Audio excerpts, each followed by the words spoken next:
Hola, hola, hola, hola. Buenas tardes a todos y a todas. Bueno, con el tema de la ubicación, de la identidad y del sentido de pertenencia, de ubicarse en la realidad, ¿no? En la realidad. Siempre que hablo de realidad me viene el cuadro de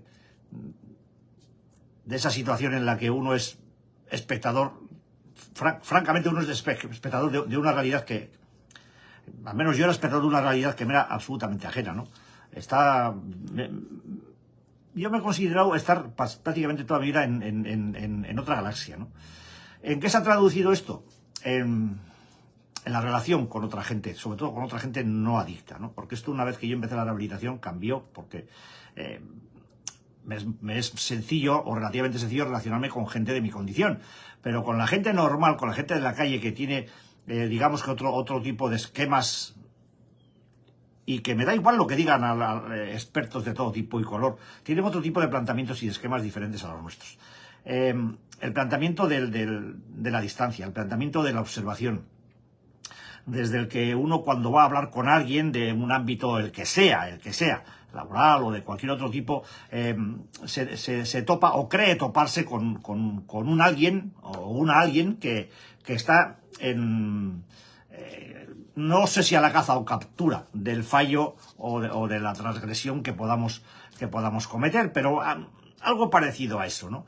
Entonces uno ya pone una muralla de incomunicación, o de dificultad para la comunicación, que hace inabordable el poder hablar con tranquilidad de las cosas, ¿no?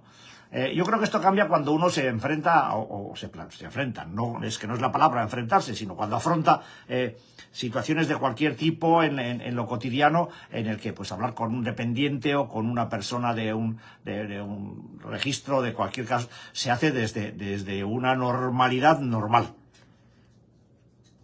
Y a lo mejor estoy diciendo una tontería, pero a mí eso siempre me supuso un hándicap del carajo, porque veía en la otra persona pues un alguien confrontativo. Por algún lado me buscarán y ya verás cómo me joden, ¿no? Y todavía a muchos sitios que tengo que acudir a hacer cualquier gestión, pues ya me voy planteando de antemano las pegas con las que me voy a encontrar. O sea, no me planteo de entrada que las cosas vayan a salir como a mí me parece, o como a mí me convienen. Porque digo, es que, por un lado digo, es que no tienen por qué salir como te convienen a ti. Pues entonces, en caso de que no salgan como a mí me convienen, ¿qué hago? Y ya me voy planeando el tema, pues es muy sencillo. Si yo esta mañana tenía que llevar el coche para arreglar unas cosas a una carrocería, y bueno, pues tenía que venir un perito y patín patán, y yo ya estaba con el run del peritaje, pues porque ya sé cómo funcionan estos señores, y porque además sé que andan desbordados por el tema de los granizos que han caído por la zona de Álava y demás, y que digo, bueno, ¿qué coño me importa el granizo de Álava, no? Digo, yo quiero saber cuánto tiempo vais a tardar en peritar el coche y cuánto tiempo tiene que estar aquí para la reparación. Y ya de entrada, pues bueno, pues tenía que estar el coche todo el día, o sea, yo todo el día sin coche. O sea, y a mí me quitas el coche es como si me quitas al perro, me quedo tonto. Y además no tiene nada como para decir, bueno, es que no me queda más remedio que dejarlo. Pero yo ya iba con el trajín ese. Entonces me encontré con una persona con la que he hablado de entrada, pues porque me ha hablado con mucha normalidad, y yo pues ya me relajaba y hemos hablado con normalidad. Y digo, oye, pues mira, ¿sabes qué voy a hacer? Que me voy a llevar el coche. Voy a llevar el coche, no lo voy a dejar, porque no quiero tener aquí una semana el coche paralizado, pues porque no me parece que esto sea como para estas cosas. Y además ahora mismo, pues no, me tendré que hacer un planteamiento a largo plazo para bueno, pues cuando llegue el momento, yo qué sé, noviembre o diciembre, pues dejarte el coche y ya pues coger un coche de alquiler o lo que sea, y moverme de otra manera. Pero así de entrada no, porque me hipotecan. Y todo ha salido con una relación y un comentario pues de normalidad, en el que no ha habido ningún tarantantán de ninguna clase, ¿no? Yo ahí es cuando empiezo a ver la normalidad de saber ponerme a la altura de una persona no adicta. Y esto, que puede sonar tan raro porque todo el mundo se considera o yo creo que a lo mejor todo el mundo consideráis que hablar con personas normales os parece la cosa más normal del mundo por vuestra propia naturalidad, pero yo estoy hablando de la mía. Y en la mía pues siempre ha sido desenvolverse desde crío en un medio hostil. Entonces, pues bueno, como cualquiera que viene a hacer cualquier tema, pues parece como que tiene que estar buscándome las vueltas, pues yo ya voy con el nudo preparado para las vueltas. No es la manera más adecuada, pero desde luego lógicamente yo estoy superando muchas situaciones de esas, ¿no? Y ya las abordo con una cierta normalidad, la normalidad con la que antes solamente tenía o creía tener con los camareros de los bares, ¿no? Los filósofos del siglo XX y XXI. En fin, el caso es que esa sensación de realidad ajena que normalmente nos acompaña desde la infancia, pues bueno, suele estar ahí con una compañía más o menos fija, pero ya es en la primera adolescencia, cuando empiezan los primeros consumos, cuando aparece la droga o la conducta adictiva, es cuando uno empieza a falsearlo todo. La realidad cambia. Cambia porque uno se mete en un proceso diferente, en el que la entiende con ojos. Ay, con ojos de mirando a través de la sustancia o la conducta. Ya uno no ve las cosas como las pudiera ver durante la etapa previa a la preadolescencia. Ya cuando uno se mete en la sustancia y la imagen que aparece ante los ojos es otra, la gente es otra, la comunicación es otra, ya mediatizada por el uso de la sustancia, pues la cosa cambia mucho. El problema es cuando no tenemos la sustancia, cómo nos ponemos y en qué clave nos ponemos para relacionarnos con la gente, y siempre ha sido, en mi caso ha sido siempre en posiciones de defensa o ataque. Siempre, vamos, eso ha sido un continuo de toda mi vida. Otra cosa es que cuando empezaba a beber, pues bajaba la guardia y me metían goles de todos los colores, ¿no? Pero normalmente por mi creencia interna de falta de capacidad para afrontar situaciones, pues yo me veía limitado en relacionarme o en afrontar situaciones de trámite en una ventanilla o de hablar con una persona normalmente en la calle. Es que yo cuando veo a una persona en la calle, ¿por qué me voy a poner a hablar de algo? Si es que a mí no me sale a hablar de nada. Quiero decir que la gente se sienta en un banco en un banco de autobús y te empieza a hablar de historia. A mí no, yo no, ¿qué me estás contando, no? Es que se te pone alguien al lado en la parada del autobús y te empieza a decir cosas. O sea, yo no voy a las paradas del autobús. Y si voy en algún transporte público, que se ponga a hablar conmigo, pues no sé. Pero, vamos, yo no me pongo a hablar con la gente en el autobús, ¿vale? De buenas a primeras yo no sé. Tienen que decirme algo muy gracioso o muy, no sé, que es que yo soy muy raro. Y entonces este tipo de cosas, pues, no sé, todo viene en las claves que el consumo ha ido dejando en cuanto a la relación interpersonal, ¿no? Los primeros consumos con ese alivio, el sentimiento falso sentimiento de pertenencia, la especie de remedio ese que yo veía para encajar donde hasta entonces no había encajado, y siempre miraba eso como observador acomplejado de realidades ajenas, ¿no? En fin, algo que en algunos casos, sobre todo los que tenemos pedigrí, pues desde el primer consumo se asentó, se hilvanó toda la sujeción a un sentimiento de pertenencia falso. Pero bueno, por lo menos, aunque fuera falso, a algo pertenecía, ¿no? Pero es que eso no tiene nada que ver con el fenómeno de identificación real que comentaba el otro día cuando hablaba del sentido de, no la sensación, el sentido de sentir, de pertenencia que ocurrió en mí cuando yo me senté en el primer grupo de rehabilitación al que pertenecí, ¿no? O sea, una especie de gente que vive el mismo proceso, pues que es un reflejo real de impacto. Es decir, a mí me dio una sacudida importante, ¿no? No sé si entendida en toda su amplitud de entrada, pero a mí aquello me dejó tocado. Bueno, me dejó tan tocado que al día siguiente yo cambié todos mis parámetros de vida. Pero absolutamente todos. Todos. No dejé títere con cabeza, lo cambié todo. Salí del entorno de consumo, hablé con mi empresa, me cambié de trabajo, hice todo lo que tenía que hacer para centrarme en la rehabilitación y salir adelante de esta historia. Y estoy aquí por eso, porque lo hice así, porque fui un talibán en ese aspecto. hay un precio que pagar. Y ese impacto real de pertenencia no tiene nada que ver con la chufla verbenera del tonto de los cojones que andaba siempre pues calentándose los morros con 4 o 5 cervezas para poder decir 4 tonterías e irse para casa como un campeón, ¿no? Joder, un campeón. ¿Qué campeón? ¿De qué campeón, coño? Que me troncho. Y eso que no tengo ganas de reírme hoy. Pero bueno. Es decir, que desde el testimonio de otra gente, pues uno empieza a entenderse a sí mismo. Y así se da cuenta de que no está solo y de que no es tan raro y tan diferente. Eso pues es un consuelo. Es un consuelo y es una responsabilidad.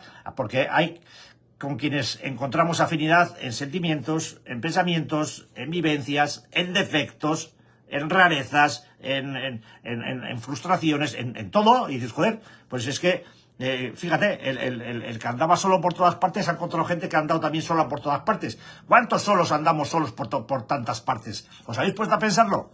¿Cuánta gente anda sola por todas partes, en tantas partes, sin tener con quién hablar en la parada, en el autobús o en el asiento de al lado, de algo serio, ¿no? De algo que realmente merezca la pena, ¿no? ¿Y cómo cambia la cosa cuando uno se encuentra con personas que comparten la misma carencia? Es decir, nosotros nos fortalecemos porque nos entendemos en nuestras carencias. Y nos damos unos a otros la sensación de pertenecer y de superar la carencia. Desde la carencia superamos la carencia. Me viene a la cabeza ahora una expresión de una señora que no me acuerdo muy bien en qué contexto era, que me dijo, me lo dijo aquí además en una acogida de una persona. Dice, pero ¿cómo se me ha ocurrido a mí traer mi hija a rehabilitarse entre gente enferma? ¡Ja! ¿Cómo te quedas?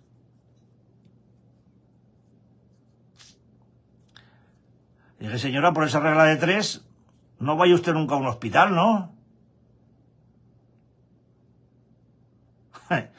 Porque es que los hospitales están llenos de gente enferma. Y dice, pues sí, pero hay médicos también. Y dice, coño, y aquí terapeutas, joder, gente que sabe un poco de qué va esta historia. ¿O qué pasa o qué? Que claro, tenemos que poner una bata blanca y una cofia, ¿o cómo va esto? Pues sí, pues precisamente por eso, por estar entre gente enferma, en nuestra debilidad encontramos la fortaleza, en nuestras carencias el acompañamiento, en nuestra soledad la compañía, joder. No creo que sea tan difícil de entender, pero para nosotros, pues los adictos es relativamente fácil. Para la gente que no es adicta, pues esto es chino mandarín. Que me troncho. Chino mandarín. Yo lo he vivido de la manera que lo he vivido. Y estamos hablando de una situación en la que solo se da entre iguales, ¿eh? Es un sentido recíproco que nos hace experimentar un sentido de pertenencia real y además nuevo, desconocido. Y nosotros ante lo desconocido normalmente nos acongojamos mucho. Pero esto no pasa cuando nos plantean un asunto de realidad como es el encontrar en otros aquello que tú sabes que no tienes. O en ver que a otros les falta aquello que a ti también te falta. Y dices, joder, esto es lo que yo estoy buscando, ¿no? Por lo menos a mí fue lo que me sacó del agujero. Porque un sentido de pertenencia real y nuevo tenéis que tener, yo tengo claros los dos matices, que era real, porque yo no había vivido una situación como esa en mi vida, y fue un guantazo amable de realidad, y que además era nuevo, y no me asustó. Por primera vez, un planteamiento de cambio a mí no me asustó. Y es algo que todavía, después de tantos años en esta historia, me sigue llamando la atención, como mucha gente que viene en busca de ayuda se asusta con el planteamiento de cambio que se le plantea. Joder, yo estaba deseando un cambio, yo necesitaba ese cambio y lo estaba deseando. Es que llevaba toda mi vida buscando eso. Llevaba toda mi vida. Así que yo tuve muy claro desde el principio que en mi soledad yo me sentía vulnerable y además me sentía inseguro. Muchas veces, las más de las veces, amenazado. Sin ninguna sola referencia de apoyo. Y esa fue la situación que me fue crispando hasta acabar prácticamente conmigo. Y solamente cuando tomé conciencia de que había otros con quienes me sentía identificado y desde los cuales pude entenderme a mí mismo, me tranquilicé. Su presencia me tranquilizaba. Yo era entrar allí en el grupo y veía a la gente y ya me bajaba de vueltas. Es igual si venía alterado del trabajo, venía... no, ese es... no sé si era el aire de la sala, la pintura, la gente, ¿no? La gente, lo que desprendía la gente, a mí aquello me bajaba de vueltas. Su presencia me tranquilizaba. Así que, desde este orden de ideas, pues se puede presentar en qué medida y de qué manera el sentimiento de pertenencia es un alivio para la soledad que experimenta una persona adicta, ¿no? Esa soledad de desgarro, esa soledad que te rompe, ¿no? No, cuántas veces, en cuántos sitios he intentado encontrar gente con la que, entenderme y con las vueltas que he dado, las vueltas que he dado por el mundo y nunca encontré a nadie hasta aquel día. Entonces, en la pertenencia aparece mi primera fase de identidad, de realidad. Digo, bueno, esto es lo que soy yo. Entonces, me planteo meterme en un fregado en el que, claro, todo este proceso, toda esta temática, y con toda la complejidad que tiene, pues se puede realizar, yo creo que se puede realizar desde tres perspectivas. Mirando el proceso desde la inestabilidad emocional que nos adorna a nosotros. Intentando entender el salto que hay del sentimiento de pertenencia al sentido de pertenencia. Y cómo hacerlo, es decir, tirarse hacia lo temido, que no fue mi caso, pero acompañados. Con lo cual, ahí empezamos a andar un camino ya que tiene que plasmarse. Mira, antes de empezar con todo este tinglado me gusta recordar siempre que tú, cuando hablas, cualquiera de vosotros cuando habláis, sonáis como los demás os oímos, no como te oyes tú. Esto tiene su cosita y poco a poco la iremos desbrozando. Yo sé que vosotros no me oís a mí como yo me oigo, ni siquiera en los matices de oídos, de voz. Yo me oigo de una manera diferente a como vosotros me oís. La realidad es que vuestra realidad al oírme a mí es diferente a la mía. Y esto tiene muchos matices y además muy profundos. Es decir, yo tengo que hacer caso de mi voz interior cuando me hablo a mí mismo, cuando me hablo en silencio, cuando me hablo mentalmente. Cómo me oigo yo mentalmente tiene que ver mucho con cómo después voy a reaccionar a las cosas que me ocurren. Si tengo un apartado diario en el que me pueda sentar 10 minutos para hacerme un poquito de caso, que creo que eso lo podemos tener todos, ¿no? 10 minutitos, 10 minutitos para sentarse y dejar que la loca de la casa vaya para donde le dé la gana, ¿no? Que vaya para donde quiera, que hable lo que le dé la gana. Solo se trata de prestar atención a lo que está diciendo. Y veréis cómo en los 10 minutos muchas veces vas a estar pensando cosas que no te das cuenta que estás pensando. Es decir, la atención se te ha desviado, se te ha ido a otro sitio. Se trata de, con amabilidad, volver otra vez a aquello que tú quieres pensar. Y decir, a mirar aquello que estás pensando. Pues me he acordado que el perro le falta la pastilla de no sé qué. Pues en el coche me ha dicho no sé cuál. He dejado en el fuego en la cocina no sé qué. Tengo que fregar los cacharros. Una serie de gilipolleces que no tienen nada que ver con nada. ¿Ves igual? El caso es que tú observes todo lo que está pasando y veas que en el silencio, en tu silencio, hay un montón de ruido y de lenguaje que, por una vez, pues no pierdes nada por prestarle atención y a ver qué pasa. Prueba. Ya verás qué risa. A ver cuánto tiempo estás realmente consciente de lo que estás pensando, de lo que está hablando tu cabeza. No pienses en pensar. Piensa en escuchar lo que está hablando tu cabeza, en escuchar con tu oído desde dentro, porque las neuronas hablan. Nazaret Castellanos dice que cantan. Es música. Oye esa música, oye, escucha la música. El hecho de prestar atención a todo eso que está hablando dentro de tu cabeza que son pensamientos desilvanados, que no tienen nada que ver con, pero bueno, que no pasa nada. Pues simplemente es 10 minutos observando todo eso. Los estudios lo dicen claramente. Desde el principio que una persona empieza a hacer eso, que se llama mindfulness o meditación, se empiezan a tener ventajas. Y nadie debería privarse durante 10 minutos de hacer esto, porque, y ahí por conectada hay alguna que lo hacía muy bien y lo disfrutó de una manera muy intensa. No sé a qué cojones está esperando para volver a hacerlo. Pues que le da miedo a escuchar su cabeza. Y debería de perderlo, porque en su cabeza no hay nada malo. Pero si lo hacemos, funciona. Y a partir de ese momento en el que el sonido se empieza a entender, ese sonido que tú entiendes, ese con el que tú te hablas. Ponte delante de un micrófono, del móvil, grábalo y luego escúchate, verás cómo no eres tú el que está hablando. La voz se te hace desconocida, ¿verdad? Tú no te suenas a ti cuando te grabas como te suenas a ti cuando te oyes. Yo ahora me estoy oyendo hablar y yo sé que el sonido de mi voz no es el que tú estás oyendo. Tú estás oyendo lo que estás oyendo. Y yo estoy oyendo lo que estoy oyendo yo.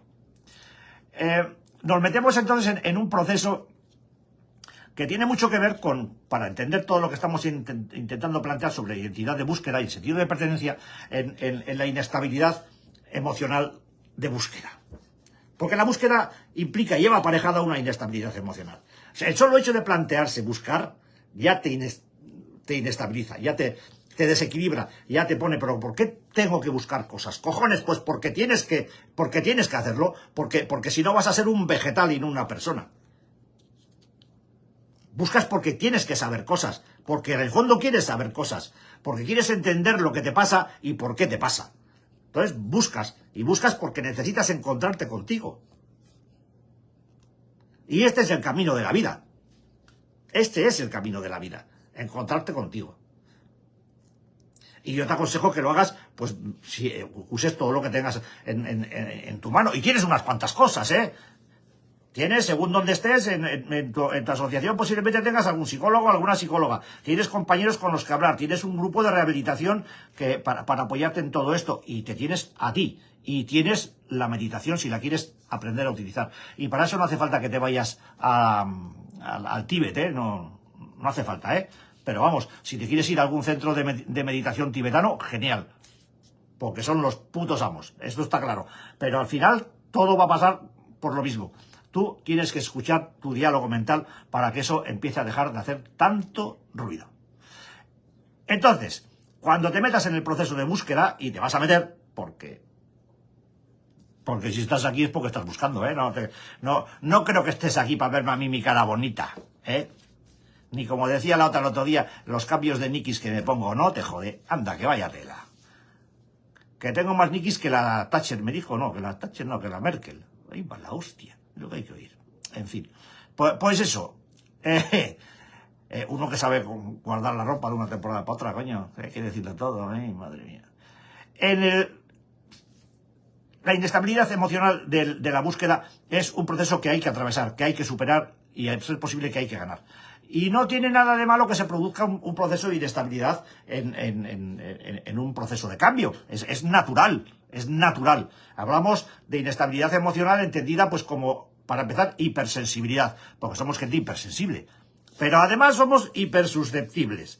Es decir, que cualquier cosa que nos planteemos cambiar en nuestra caja de cambios, pues empiezan a generarse chisporroteos. Chisporroteo. Joder, Chema, qué guantazo tienes. Hasta que tú tienes que... Ahí la madre que me va a morir. En fin, que me descentro. Pues muy bien, Ángel Luis. Pues sí, señor, pues claro. Y cuando lleves 15, pues ni te cuento. Y cuando lleves 20, pues ya lo harás. Es bueno, que es genial, es cojonudo. El vivir todos estos procesos de cambio en personas con estas características de hipersensibilidad y de hipersusceptibilidad, la tendencia a ser afectados en nuestros sentimientos por cosas que para otros son irrelevantes es más que comprobada, es comprobable.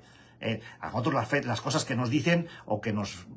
y las que no nos dicen, una simple mirada nos puede colapsar. las cosas que comentamos o que nos decimos cuando estamos un poco más calientes de la cuenta, o enfadados, o heridos, o dañados, pues eso, por la hipersusceptibilidad, pues nos pasa lo que nos pasa, ¿no? Esa tendencia a vernos afectados se produce porque somos hipersensibles. Somos hipersensibles porque somos gente, bueno, personas muy afectadas pues por el estrés, por la tensión y por los conflictos vitales. A ver, que esto no viene del cielo, ¿eh? Somos gente con un nivel de estrés brutal. El nivel psicoemocional de estrés que llevamos nosotros, eso no tiene nada que ver con el de una persona, en absoluto. Ya me gustaría ver a mí, a alguno de los normales, llevarse un armario como ese encima. Ya lo decía el otro día con los de los 40, o los 20, o los 10, o los 15 kilos de peso, que no me acuerdo ya ni lo que dije, ¿vale? Nos vemos afectados por la tensión psicoemocional. Somos un torbellino a una presión permanente de tensión, y además los conflictos vitales que acarrean el estrés y la tensión tienen que ver con un incremento del estrés y de la tensión. Es una pescadilla que se muerde la cola, en la que estamos permanentemente en marcha, y los días que estamos tranquilos parece que estamos buscando una fuente de conflicto para poder abastecer toda la demanda de nuestras propias células, que de eso estamos hablando los sábados, precisamente de esa demanda orgánica que nuestros químicos, nuestros neuropéptidos acostumbran a tener en los momentos de enfado, de crisis, de estrés o de cualquier tipo de situación. Esa demanda orgánica hace que busquemos conflicto, estrés y situaciones que los provoquen. Es decir, que cuando nos estamos diciendo permanentemente que somos malos o que estamos malos, que nos duele esto, que cuando estamos en una queja permanente, nuestras células van a hacernos quejarnos permanentemente, porque están aprendiendo un discurso que va a ser más fácil repetirlo que improvisar uno nuevo. ¿Por qué a una persona que vive en crisis de dolor permanentemente, como yo, le cuesta tanto decir que está bien? Porque no está bien, no, ya. Pero es que si no estoy bien, el que diga que no estoy bien no va a mejorar, el como estoy. Y el que diga que estoy bien, pues puede hacer que algo pase aquí dentro y que se ponga en marcha. ¿Por qué? Pues porque sí, porque ocurre. ¿Cómo estás? Pues mejorando. Pero si no estás mejorando, sí estoy mejorando. ¿Por qué? Porque quiero mejorar. Y el hecho de que yo quiera mejorar ya es en sí mejorando. Joder, pero me cuesta mucho trabajo decir, ay, pues mira, me duele aquí, me duele allá, me duele en el otro lado. Y pues, joder, ¿queréis que os cuente lo que me duele? Pues no me da la gana. No os voy a contar. Así que no me duele nada, estoy mejorando. Y punto pelota. Y este tipo de cuestiones, nos ocurre que nos vemos incapaces de encarar la realidad de los problemas, pues desarrollando esto que comentaba al principio, las reacciones defensivas, evasivas o de ataque. Siempre en guardia contra lo que viene o lo que no viene, lo que nos dicen, lo que no nos dicen. O sea, llegamos a vivir en un afán constante al percibir que nuestra identidad personal realmente incierta, pues se halla en un riesgo permanente. Porque es una identidad incierta, con lo cual, por definición, está en un riesgo permanente. No sabemos muy bien cómo defender algo que es incierto. No estamos seguros de si es por aquí o de si es por allí. Cuando tienes una incertidumbre tal dentro de ti, y pues, ¿qué es lo que tengo que defender? ¿O cómo? Si es que ni siquiera sé qué es lo que hay en riesgo, ¿no? La incertidumbre es tal, ¿no? Y esto pues nos lleva a procesos en los que, joder, uno no sabe cómo asentarse en esto. A ver, lo que quiero decir es lo siguiente.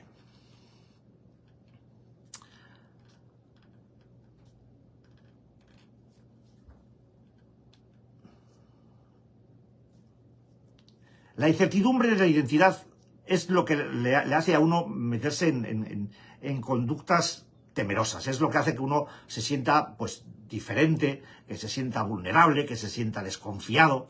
Nos cuesta mucho trabajo creer en los demás, en la gente, y nos angustia vernos envueltos en situaciones que, bueno, pues que normalmente son catalogadas como indignas, pero cuando estamos en activo, pues yo tonterías he hecho de todo tipo y color. De todo tipo y color, ¿no? En esa misma lógica de pensamiento, la sensibilidad de una persona adicta puede ser similar, lo decía Tversky esto en uno de sus escritos, puede ser similar a la piel hipersensible de una víctima de quemadura de sol. O sea, la hipersensibilidad emocional es eso, es que te toca una pluma y estás pegando saltos, ¿no? Pues porque el daño es tremendo, ¿no? Es decir, el hecho de que haya cosas que para una persona no adicta resultan irrelevantes, pues para nosotros puede ser una experiencia de estrés insuperable. Joder, pero ¿cómo te pones así? ¿Pero por qué? ¿Pero por qué? ¿Pero por qué te pones así? Pero si es que muchas veces dices, si es que yo no me pongo así, yo es que soy así. Es decir, y ya sé que tengo que cambiar y estoy cambiando muchas cosas, pero mis tendencias neurológicas, neuronales, mis circuitos, están mediatizados por una serie de reactivos, de neuropéptidos, de bioquímicos, que están acostumbrados a saltar en momentos oportunos, precisamente por la tensión que yo me añado a todo lo que me ocurre y hasta a lo que no me ocurre. Esto es complicado de entender. Yo no sé si estoy consiguiendo explicarme, pero muchas veces vale más una experiencia personal que todas las explicaciones técnicas, ¿no? Pero, a ver, yo siempre he dicho, yo era diferente. Me quedaba continuamente enganchado en mis pensamientos, que normalmente eran varios a la vez, y me asustaba. A veces me reía tonto, veía a la gente, y tonto solo, me estaba riendo solo, y veía a la gente, y me decía, ¿pensarán lo mismo que yo? Esa es una pregunta que siempre me ha torturado a mí. ¿Pensarán lo mismo que yo? Y no me parecía que esto fuera así, ¿no? Yo quería ser como ellos, pero yo me daba cuenta de que ellos no pensaban como yo, no sentían las cosas como yo. Sentía que yo era la única persona así, y no me aceptaba, porque quería ser como los demás. Me veía completamente solo, aislado, triste, rechazado, y lógicamente pues lleno de miedo, temor, vergüenza y angustia. Es decir, extraño en todas partes, con todo Cristo y a todas horas. Pero bueno, entendí claramente que no soy un bicho raro, soy una persona, pues, conocida como Paz. Persona altamente sensible a todo lo que ocurre fuera de mí y a todo lo que ocurre dentro de mí. Así que ese es el conflicto interno en el que uno, como un fulano como yo, vive.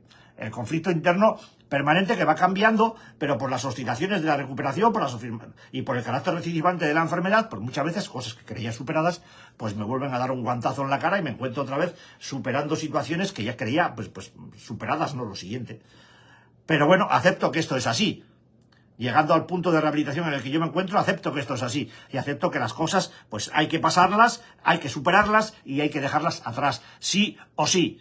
Y mañana volveré seguramente a meter la pata, pues lo volveré a dejar atrás pasado mañana. Porque lo que no voy a hacer va a ser quedarme en el error. Porque si me quedo en el error, al final me convierto en un error.